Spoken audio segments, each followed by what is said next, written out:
pessoal, bem-vindos ao Farol. Eu sou o Lucas Petri, estamos de volta com mais um episódio da nossa quarta temporada. Hoje vamos falar sobre um tema que afeta profundamente nossa comunidade, as enchentes que atingiram o Rio Grande do Sul. Nosso projeto de extensão da URGS, por meio desse podcast, fizer essa pauta tão importante para a sociedade gaúcha, onde nesse episódio a gente vai discutir os arquivos pessoais, abordar tanto aqueles que foram perdidos quanto os que ainda podem ser recuperados, principalmente como fonte histórica. É um tema sensível e muito relevante para todos nós, então vamos juntos explorar essas histórias e entender mais sobre.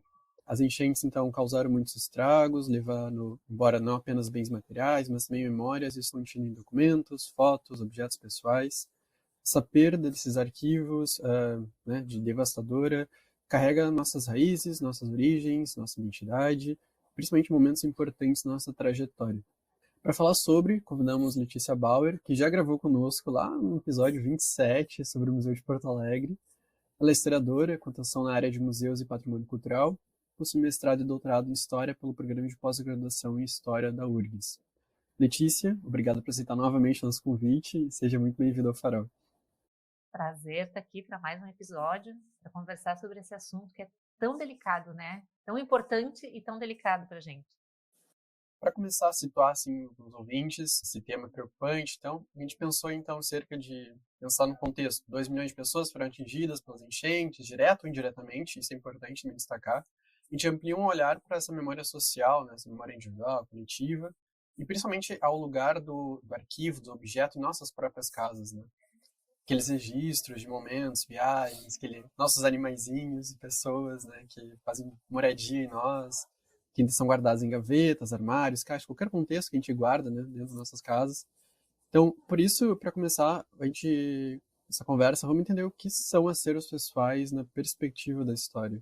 Eu fiquei pensando, né, quando vocês entraram em contato, a gente ficou pensando nessa temática, né? Eu fiquei pensando sobre temas assim, e eu disse, nossa, dificilmente eu acho que a gente, numa perspectiva individual, considera essas coisas que a gente guarda, essas memórias, esses vetores de memória afetivos, a gente dificilmente vai chamar, né, o meu acervo pessoal. Parece que quando a gente fala em acervo, a gente está assim colocando algumas camadas, né? A gente vai falar de acervos institucionais ou de pessoas famosas, né, de figuras públicas. Mas o fato é que é muito importante a gente fazer esse movimento de perceber que esse processo de guarda e de organização também a gente faz num nível individual, né? A gente faz nessa camada, nessa dimensão que é não só individual, mas ela tem uma relação familiar, ela tem uma relação afetiva, né? E durante esses meses que foram profundamente violentos e foram muito tristes, né, para todo o nosso estado, me chamou muito a atenção, principalmente nas redes sociais, esses compartilhamentos de acervos pessoais que a gente pode, né, esse conjunto de itens que variam em suporte, em quantidade, como eles foram retratados, mencionados, né, numa dimensão muito, muito triste, muito saudosa das pessoas, mostrando como esses vetores de memória eles foram afetados e como isso impactou, né? A gente teve essa dimensão das perdas materiais, mas essa questão desse tecido social, das nossas memórias, porque afinal de contas a memória ela faz parte, um ingrediente fundamental da nossa identidade, né? E aí a gente pode falar de várias dimensões, a nossa identidade individual, nos pequenos grupos, a familiar, mas esse tecido ele vai crescendo, e aí a gente vai ter uma memória que se desdobra numa perspectiva social, né? E não, a gente não está falando assim de um tipo de suporte específico, né? A gente pode falar de fotografia, mas pode falar, sei lá, no ingresso para um show que foi muito importante na minha vida, um caderno de receita que era da minha avó.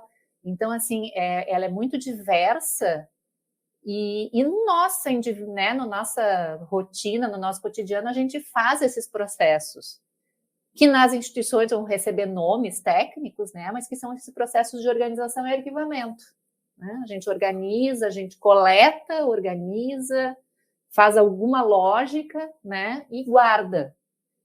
E eu imagino, assim, que todo mundo que tá, né, quem estiver nos ouvindo, assim, em algum momento achou uma coisa perdida numa gaveta e olhou e disse, nossa, nem lembrava disso aqui. E esse vetor, ele dá esse, né, esse ponto de partida para uma memória. E aí a gente começa a lembrar de eventos, de pessoas, de circunstâncias, pessoas que a gente não vê há muito tempo, pessoas que convivem com a gente, mas num contexto narrativo, de evocação, né? Tem aquele trecho do Proust, né, que ele come a Madeleine e aí lembra da infância, não sei se para quem quiser pode procurar aí a referência, todo mundo tem a sua Madeleine, né? Tem esses pontos, esses vetores que fazem a gente viajar nessas memórias, assim. Tem uma perda singela, assim, dos registros oficiais da gente também, né? O RG, uma certidão de casamento, isso também são conta da nossa parte da história, né? Sem dúvida. Sim, a gente pode pensar nesses acervos, que são esses que estão arquivados na nossa casa, certidão de nascimento, né? Esses documentos que contam a nossa trajetória oficial, né? Demarcam a nossa existência enquanto indivíduo, nosso CPF na sociedade, né?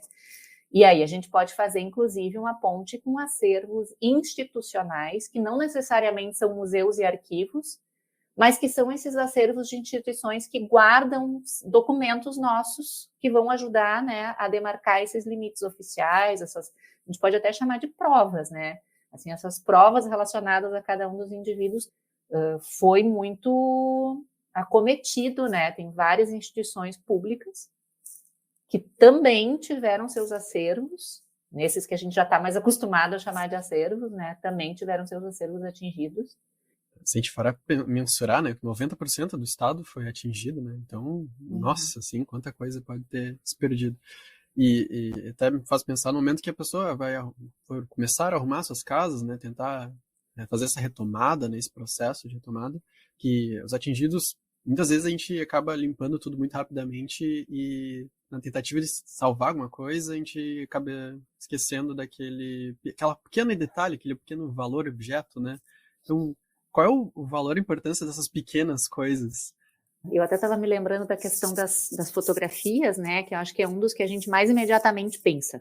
Nossa, as fotografias, principalmente aquelas que ficaram só no suporte analógico. As fotografias impressas, os papéis fotográficos, os mais antigos. Então, esses são únicos, são únicos, são insubstituíveis, eles não podem ser reproduzidos. E eu fico pensando até nas pequenas coisas, assim. Outro dia eu estava ouvindo um relato, assim, e a pessoa dizia assim, nossa, eu fiquei vendo ali naquela sala, aquele sofá que a gente assistiu tanto filme, se divertiu e a família se reuniu. Então, aí a gente vê, porque o que eu acho que é interessante a gente pensar, né? A gente é mediado, nosso contato com o mundo é mediado por objetos, né? E isso é importante que a gente se dê conta.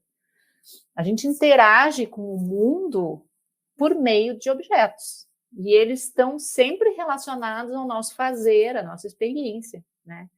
Então, quando a gente pensa que toda essa dimensão material foi afetada, a gente percebe o quanto as dimensões imateriais elas também foram afetadas.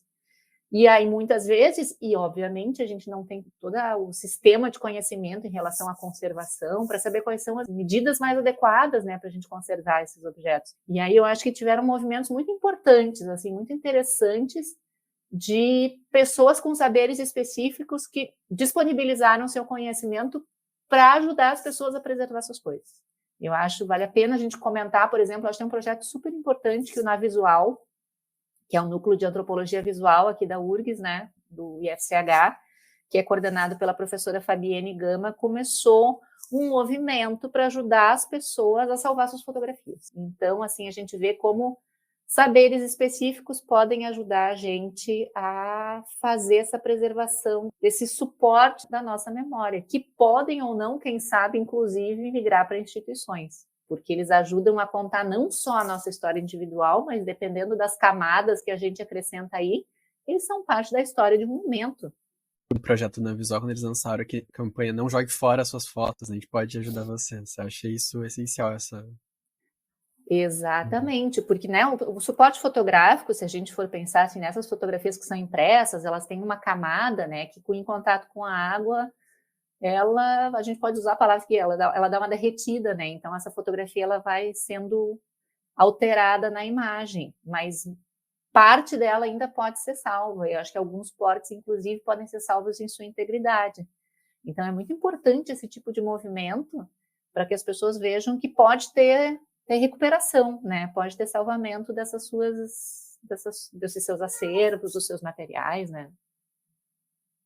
Mostrando também a importância da nossa área, né? História, pessoal da museologia, da arqueologia, químicos também. Todo esse processo é importante nessa recuperação. Exatamente, às vezes não precisam ser mediadas por muitos instrumentos e processos e técnicos, né? Às vezes são coisas mais cotidianas que a gente pode fazer em casa e que vão ser fundamentais para a gente. Esses acervos, eles vão ter essa marca, né? A gente tem visto aí esses projetos principalmente de intervenções urbanas, né? Que mostram onde é que ficou a marca da água. E os nossos materiais também vão ficar com essas marcas, né? Elas vão ter esse acréscimo de informação. Mais uma carga de memória em cima de algo já que tem valor. Exatamente, é mais uma camada de informação. Uma camada de informação cuja memória ela é triste, né? Ela traz uma informação aí que é impactante, que foi traumática, mas que está aí nesse suporte também, né? Então, acho que assim, não é nem tanto romantizar isso, mas perceber, pelo contrário, que aí a gente tem mais uma camada de informação nessa trajetória, que foi a nossa trajetória pessoal aqui, né? Acho que a gente muito pode falar sobre isso, assim, quem foi mais atingido ou menos atingido, mas todos nós no Rio Grande do Sul tivemos essa marca, né, desse evento que vai deixar, eu acho que a gente em médio e longo prazo a gente vai poder perceber, acho que outros significados também desse movimento, né? Bem, a gente tem dois contextos diferentes. Por exemplo, eu sou de Porto Alegre, tu também, né, Letícia? Uhum. Porto Alegre ela foi afetada na questão memória, principalmente ali no centro histórico, né? Mas quando a gente para pensar assim nas outras cidades do estado que foram afetadas, a maioria dessas cidades, municípios, não tem museu, por exemplo. Não tem arquivos, além daquele da prefeitura mesmo. Então, como a gente, por exemplo, ali no interior do estado, ali no Vale do Rio Pardo, né, colonização alemã, a maioria das atividades são relacionadas à terra. Pergunta, né, com teu embasamento sobre ter participado de várias instituições já, né, nessa trajetória. Sim. Qual a importância de um olhar atento para a perda, né? Como que a falta de um museu, um arquivo adequado, né, em muitos municípios, né, condições adequadas, socialmente no interior do estado, ele pode impactar na preservação da história local? Ah, sem dúvida, esse é um tema importante de ser tratado, assim, né? Se a gente for pensar, a gente vai ter essa narrativa muito fragmentada, né? Uma coisa é a nossa perspectiva individual, né? Familiar, enfim, que a gente tem essas trajetórias pormenorizadas, né? A gente vai ter menos narrativa envolvida. Mas nesses lugares que não tem essa memória local registrada e nem esses acervos, a possibilidade de perda ela é maior, né? Porque a gente não tem um processo institucional que se dedique a esse roteiro formalizador de memórias, né? Que é de coletar esses acervos, documentar essas informações. Então, a gente tem um processo que as instituições tendem a fazer, que ajuda a contar a história desses lugares, né? A gente tem algumas cidades, por exemplo, que foram muito afetadas. E aí, o que a gente estava pensando nisso outro dia, a gente estava comentando profissionalmente, assim, né? Que muitas pessoas talvez não voltem para aqueles lugares, muitas pessoas não voltem para essas cidades. E aí a gente vai ter também a fragmentação desse grupo, né? Isso acontece não só nesse tipo de evento climático, né? Mas eu fico pensando em alguns estudos sobre a desorganização de comunidades a partir de, sei lá, da construção de uma hidrelétrica, por exemplo. Aquela cidadezinha ali, bom, algumas pessoas podem até continuar juntas numa nova cidade, né? Mas a gente tem, assim, a perda da vizinhança, das rotinas, dos cotidianos, né? Dessas relações mais próximas. Então, muitas pessoas vão, sei lá, morar com parente, elas vão se mudar de cidade. Então, a gente tem todo um universo ali que se perdeu, né? Ele não está mais interagindo, ele não está mais acontecendo. E E muito provavelmente essa história desse lugar ele já não vai mais ser contado, e ele nem conta com essas pessoas ali para ajudar nessa formação de uma narrativa, né? Então esses significados eles vão se desassociando. É quase que um efeito de migração, na verdade, né? Porque já tem cidades que têm Exatamente. poucos habitantes, né? Na maioria das cidades, ali, 5, 10 mil habitantes, e a gente já não tem tanta história. Né? Tem, assim, por exemplo, no caso do ali do Taquari, né? Tem, acho que tenho quase certeza, e vocês podem confirmar essa informação, mas assim, o Museu Júlio de Castilhos estava auxiliando na conservação do acervo de Mussum. E Mussum foi uma cidade que foi novamente afetada, então a gente tem esse acervo, ele ficou aqui, preservado parcialmente, mas a gente já tem a cidade novamente afetada, então a gente pode ver também a relevância desse acervo, né, a preservação desse acervo para ajudar ou a recompor, a reconstruir, a ressignificar, enfim, esse lugar, né. Fazer esse contraponto, assim, entre analógico e digital, como tu vê essa influência das novas tecnologias nessa preservação? Porque quem a gente está falando de que se perdeu é muito analógico. De uma pessoa de mais idade, possivelmente, que gosta de guardar. Sim. Como tá esse processo, assim, dentro da história? Eu acho assim, eu fico pensando nesses processos de guarda, eu acho que todo mundo em menor ou maior grau faz, né? Sei lá, o convite para uma festa,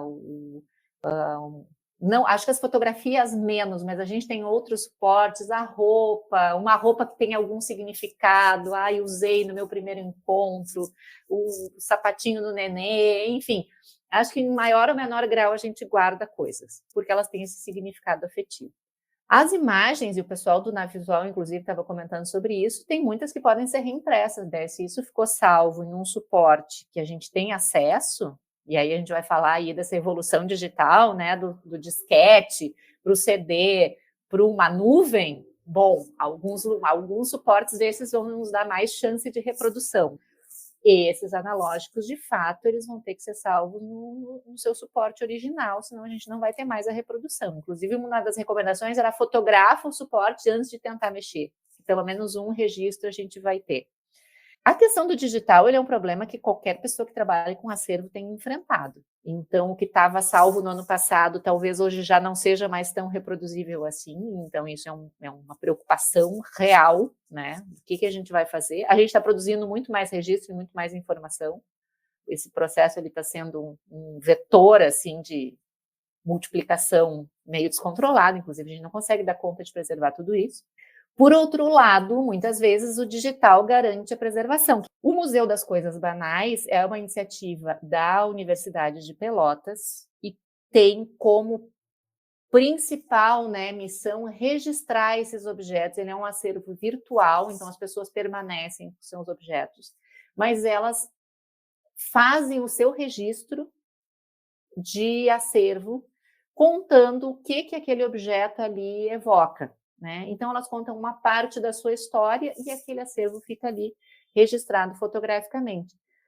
O que é o incrível disso, né? Que muitas vezes, talvez, esse registro digital tenha feito uma duplicação que pode ser importante. Se alguém perdeu alguma coisa, me ocorreu isso, né? Fiquei pensando, se alguém perdeu esse acervo por algum motivo, ali no Museu das Coisas Banais ele ainda está registrado.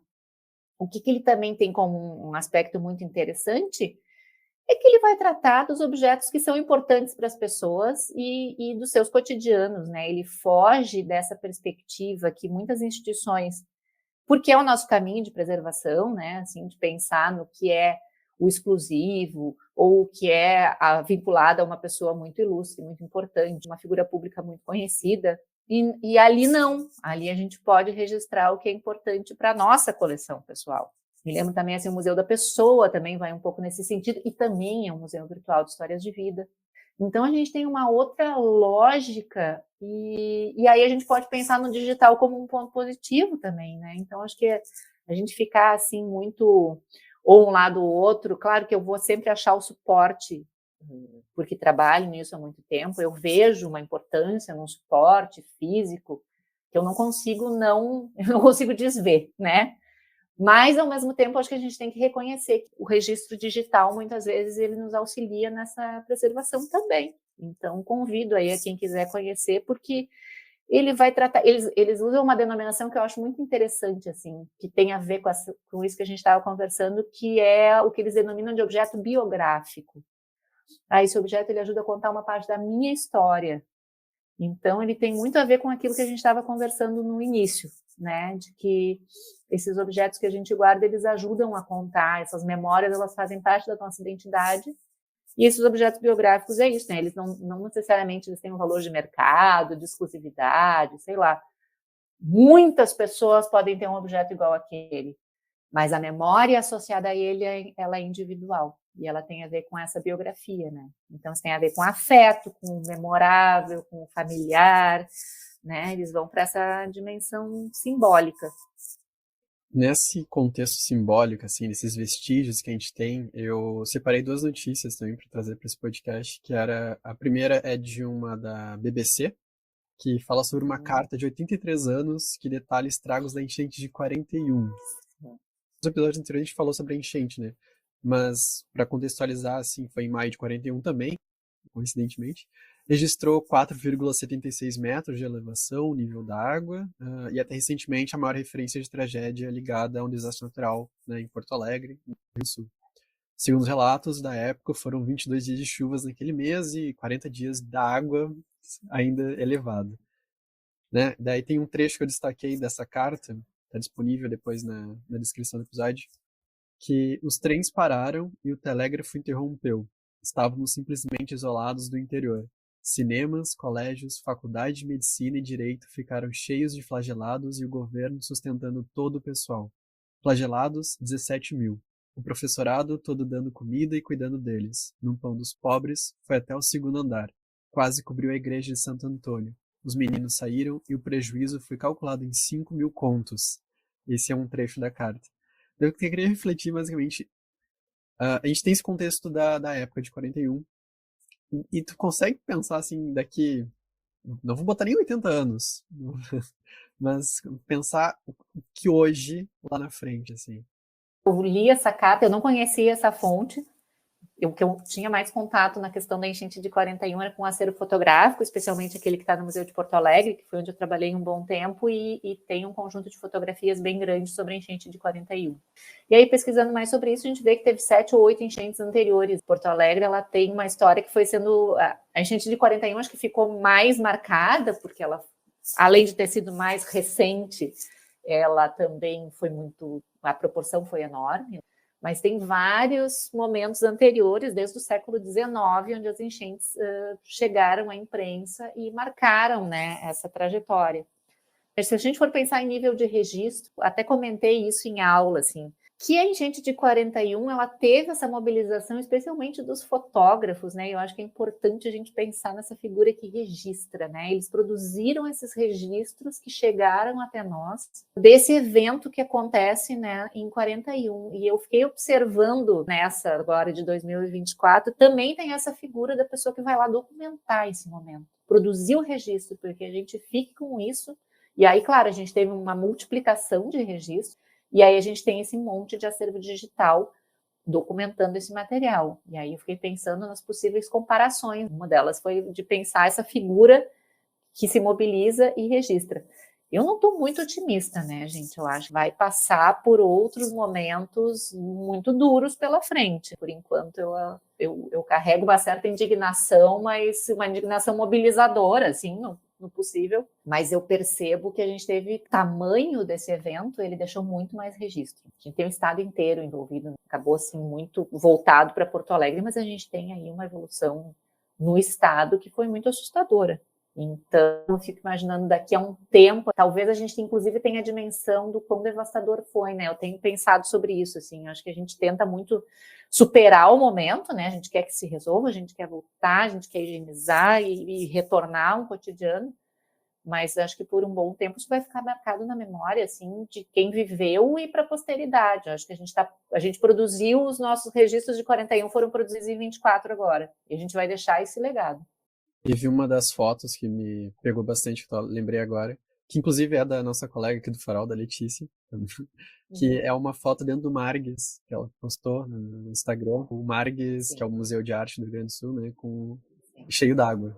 Aquilo ali foi chocante, né, na verdade. Porque a gente fica pensando, essas instituições saíram alguns artigos, né? Aliás, sobre a questão dos acervos, esses individuais e não institucionais, saiu um artigo agora recentemente do Frederico Bartz também, que se o pessoal quiser procurar, ele está no Matinal Jornalismo, que fala um pouco sobre isso. E saíram também algumas referências sobre essas questões institucionais, né? O que a gente faz com esses acervos que são únicos, que são suscetíveis e que possuíram, né, que são revestidos desse investimento de significado, no caso são museus estaduais, né, e a relevância de a gente ter rotinas e protocolos que prevejam esse cuidado. A gente está com uma mobilização muito importante, eu acho, na área de acervo, patrimônio, museus, para a prevenção, para que a gente consiga dimensionar o que aconteceu e criar estratégias e protocolos de segurança e de emergência, que acho que foi o caso. E eu também comentei com os alunos, porque a gente estava falando muito sobre essa questão de como é que cada um passou por esse momento, e que eu me lembro de ver essas fotografias no Museu da Enchente de 41 e ficar muito impressionada com aqueles barcos e o pessoal com as regatas e o barco passando pela frente do mercado público, por exemplo. E quando eu vi, a gente estava passando por esse momento e helicópteros, e aí a gente pode falar dessas outras memórias, né? Memória auditiva, né? O barulho do helicóptero, as sirenes, tem muitos elementos que falam sobre esse momento, não só a imagem. E também pensei e comentei com pessoas ao meu redor, assim, que por mais que a gente veja imagens, a experiência, o presenciar, experienciar um momento como esse, ele é muito impactante, né? Ele é diferente. Por mais que a gente veja imagens, quando a gente está perto da situação, a gente tem uma outra perspectiva de apreensão, né? Isso me leva para a segunda notícia que eu separei, que é da Gaúcha ZH. Daí ela já fala sobre um aposentado que recuperou um diário de 17 mil folhas, o diário dele. Mas, assim, são 50 anos de relatos no diário. E ele Nossa. tudo molhou, ele garante que vai recuperar tudo. Então ali tem toda a vida dele. Então tem as contas pagas, as compras, poemas para mulher.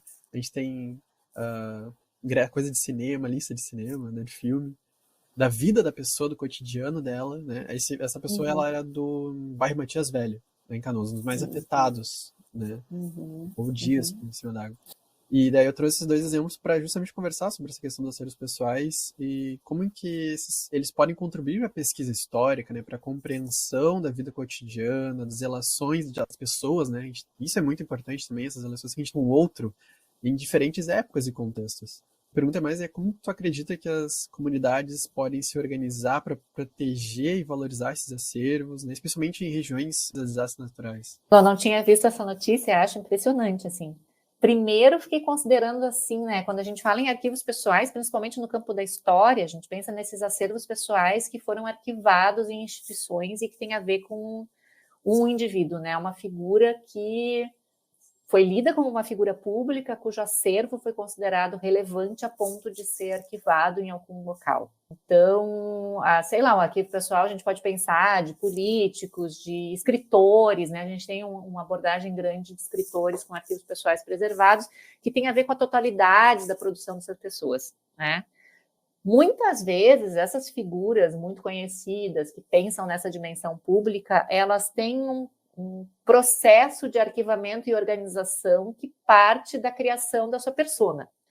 Então, as pessoas guardam seus acervos, organizam isso, e são acervos que falam sobre si, é uma escrita de si em alguma medida, né? Eu vou conservar, vou selecionar, que é o que uma instituição faz também, né? Ela coleciona, ela seleciona, coisas ficam dentro, coisas ficam fora, e depois isso é doado para uma instituição e preservado para a posteridade. Muitas vezes, eu acho que a gente pode pensar sobre isso, assim, nem todo mundo entende o seu acervo como tão relevante. E aí é o ponto de que os nossos acervos, a nossa história, ela é história. Então, esses acervos que a gente pode considerar, mas isso aqui é só uma coisa que eu guardei, que tem a ver, que é irrelevante, quem sou eu no universo todo, mas eles têm muita relevância. Principalmente para a gente pensar fora desse eixo do público, da figura pública, considerada socialmente relevante. Então, muito provavelmente nesse diário, como nessa carta, o da carta eu li o documento todo, a gente tem aspectos que talvez tenham fugido da narrativa oficial. Quando a gente pensa nessa oficialização toda de quem se arquiva e se considera relevante e esse acervo é doado depois pela família, existem aspectos do cotidiano, do que é o diário, que também tem relevância para essa narrativa e são fontes muito importantes. A gente conseguir a fonte sobre aspectos que no futuro vão ser considerados pertinentes para análise, para pesquisa histórica. De uma maneira ou de outra, todo mundo produz acervo e esse acervo ele é relevante para a pesquisa histórica. E aí eu fico pensando de novo lá no Museu das Coisas Banais, né? Como a gente tem ali possibilidades que vão despertar outras memórias, inclusive, porque pouquíssima gente vai ter um acervo, sei lá, considerado relevante para entrar no Museu Nacional sobre a família real, por exemplo, né? O que nós temos a contribuir com isso? Agora, quando a gente vê uma coisa que tinha na nossa casa, isso evoca a memória, isso faz identificação, isso produz sentido para a sociedade.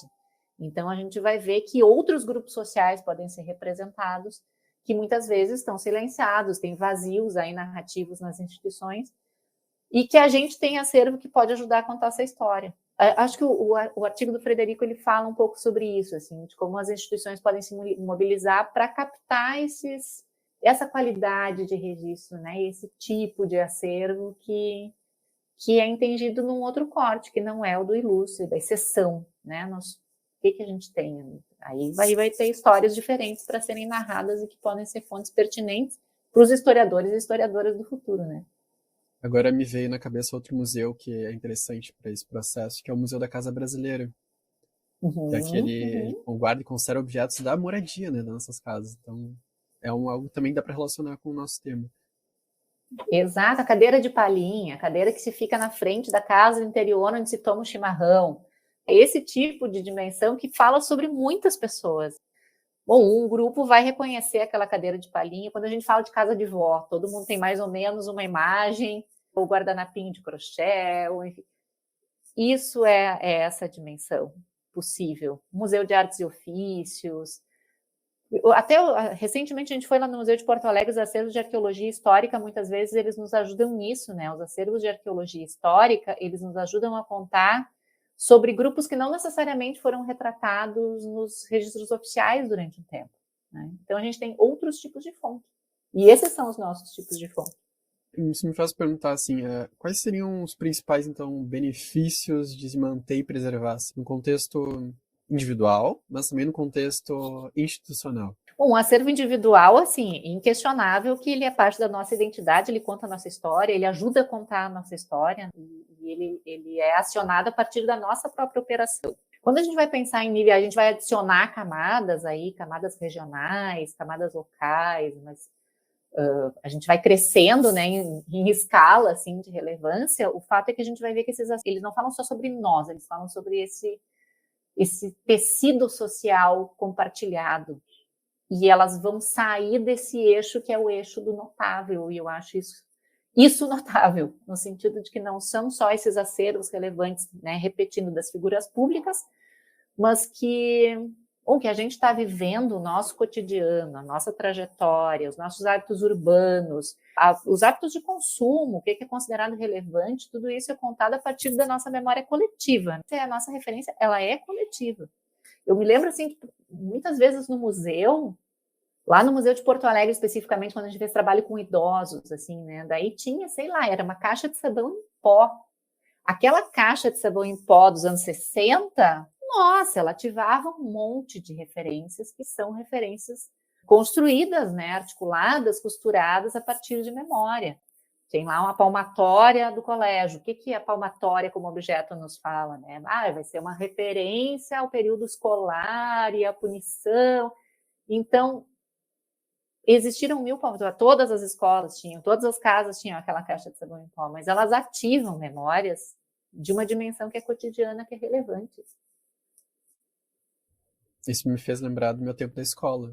eu peguei o tempo ali do mimeógrafo, por exemplo. Aí me veio a memória da Aham, aham, memória olfativa também. aham, do álcool, da folha, do mimeógrafo, né?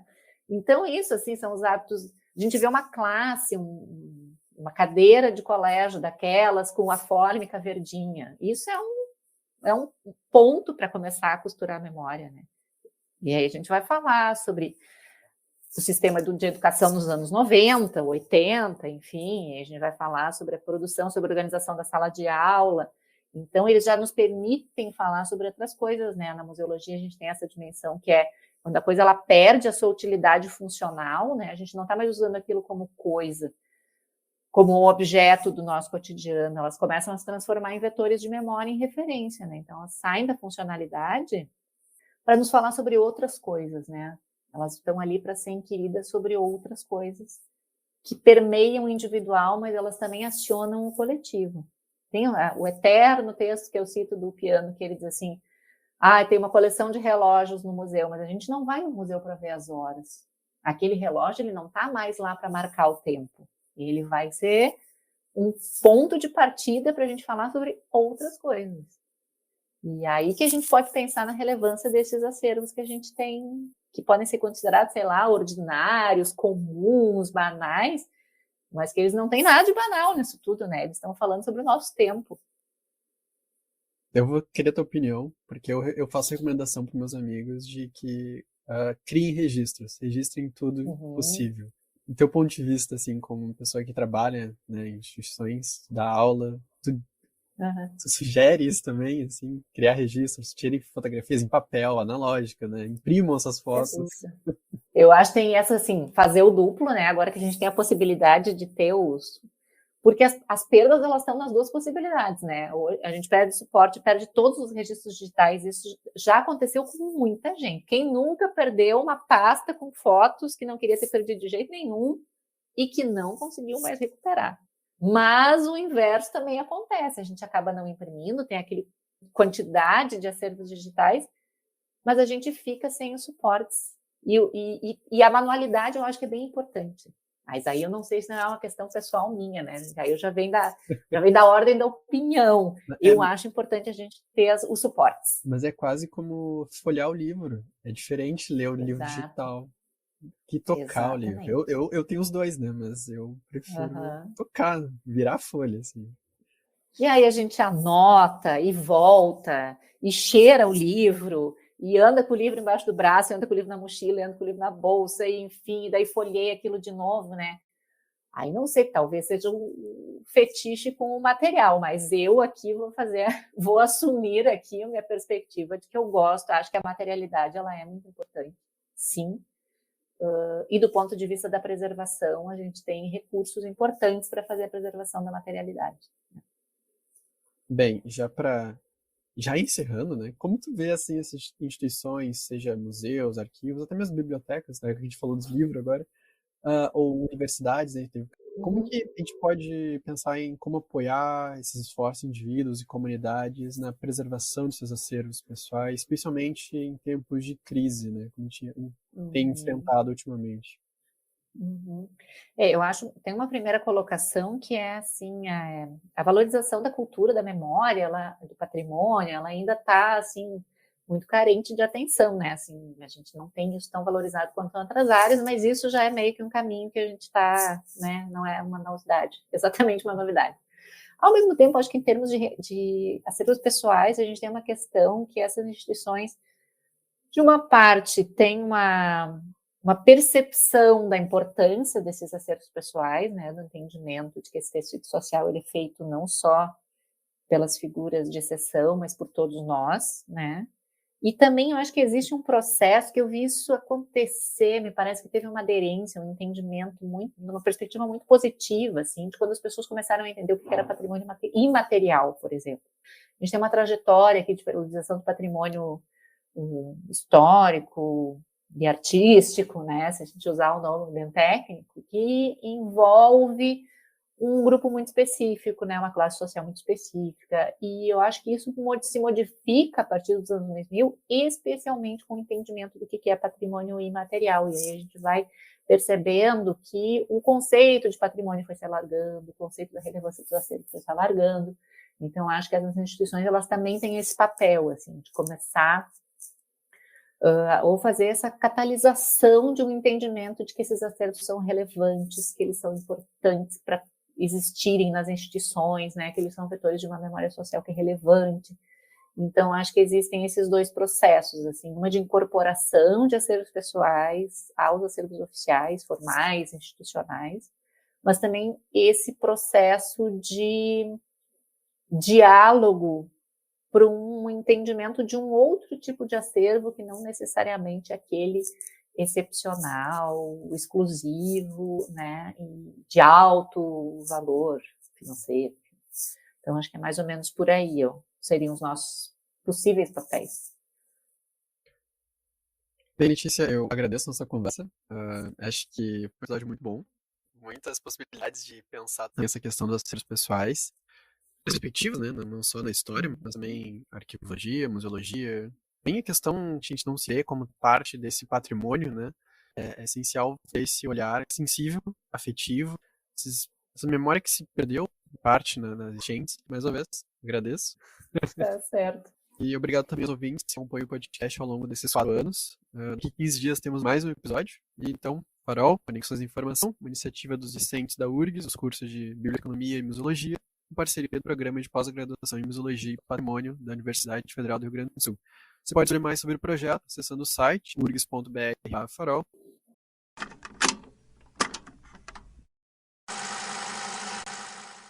Quarta temporada do Farol, Conexões da Informação, um podcast produzido na URGS por Fabiano Couto e Carol Giomini na coordenação, e a equipe de apresentadores, roteiristas, edição e comunicação de 2024 é composta por Azul Lábrea, Josi Lima, Juni Pregaray, Larissa Alves, Letícia Heinzelmann, Lisandra Caon, Lucas Vente, Lucas Petri, Magda Soares, Mariana Perrenot, Marcela Guiar e Patrícia Machado.